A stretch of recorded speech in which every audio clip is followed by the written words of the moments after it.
Forget about your house of cards. I'm now down mine. I'm Sam Rosenthal, and I'm going to talk to you guys about my game House of Cards. So House of Cards is all about stability. You're given 3 different houses, and they're all made out of cards. The cards all have different classes, people, different social standings, and you can swap all these out on the fly to affect the dynamics of their life. So in order to demonstrate this gameplay, I created a gameplay prototype out of real cards to show you guys what I mean. Now I apologize, I'm not an artist, so the gameplay prototype looks kind of rough, but I think it gets the point across well enough. So I'm going to go ahead and show you guys what I created. So in the final game, we're going to have 3 different card houses. For the gameplay prototype, I just have 2. This is for simplicity purposes and just to keep this a little bit short. So I'm going to explain both houses. Let's start with the first one. Now in this house, there's a lot of cards in play, a lot of stuff going on. So let's start over here. This is the person in the house. It's a woman. And over here you can see that this is what happens when she's in play. This obviously isn't the actual effect that the game will display, but it's kind of to show that the cards come to life when they're in the house. So when you have this card in play, the woman is able to roam around the house and go about her business, and you're able to watch her and the effects of all the other cards you have in play. So let's check out some of the other ones. She's paying a lot of money for insurance right now. It's probably a really bad thing, especially for a woman that's living alone, and we'll get to that later. She has a dog. She's got to take care of that as well. Has to pay a speeding ticket still. And like I said, she's living alone. This is why. Well, this is a picture frame of her husband. This is to hint that she's a widow. So her husband must have died and who knows what. But regardless of what happened, you have to compensate for that fact now. You can swap this out and totally make that so her husband never died, or you can just swap out some of the other cards to improve her lifestyle as is. That's your choice, and that will totally affect the dynamic of the game. Now let's move on to the second house. So yeah, these aren't actually cards, they're just to show that effect. So you can see they have $2 signs as their salary, a little bit better off. Still need to pay some student loans. The woman has a smoking problem. So she's an avid book reader. They have a crib and a baby. Obviously the baby is the reason for the crib. And yeah, the bottom cards and these little prototypes, they're not going to be in play. So, what's this like during actual gameplay?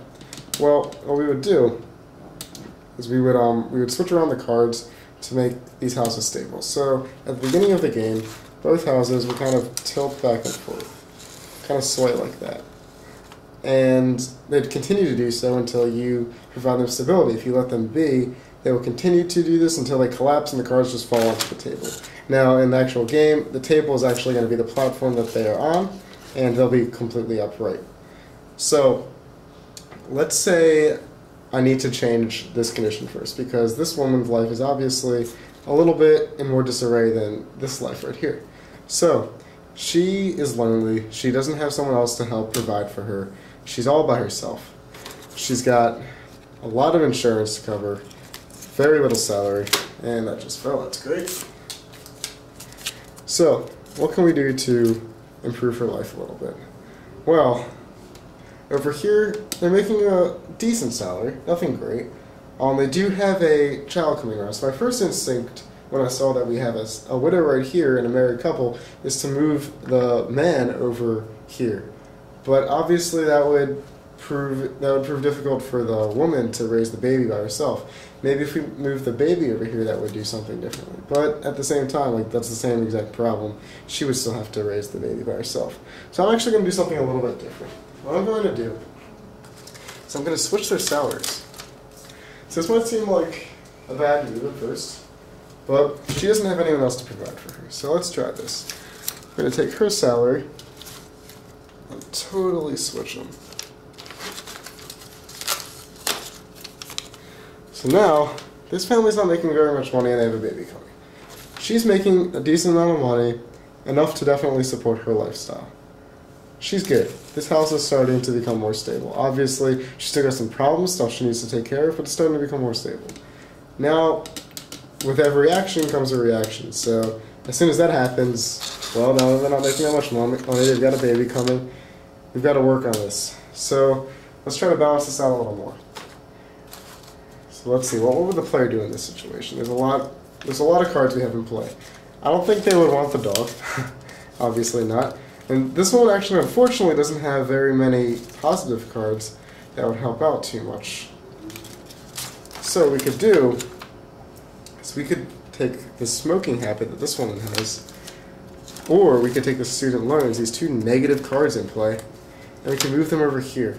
So then I think she would be able to support that with her new salary, and that would definitely make it easier for these guys with their new kind of low salary. So what I'm going to do is I'm going to go ahead and take the student loans. So now, just put it right over here.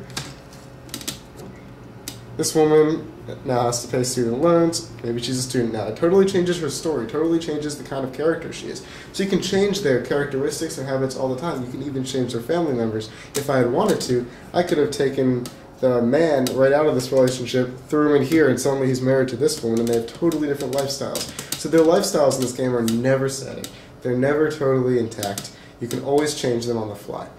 And the game kind of continues in this notion until at least all the houses, all three of them in the final game, are either totally stable or totally collapsed. I know that it's kind of hard to visualize this concept itself. I hope that this gameplay demonstration helped a little bit. Definitely check out the documents I sent as well, because those really highlight what a whole play session would be like. But to actually visualize the card houses, to actually see what it would be like to swap cards, I think that's a very valuable thing. In the actual game, of course, if you're using a drag and drop mechanic, you wouldn't have to worry about the cards like falling apart if you take one and move it over to the other. So that, of course, would be really, really nice too. But yeah, again, I really hope you enjoyed this, and this has been House of Cards. Thank you very much.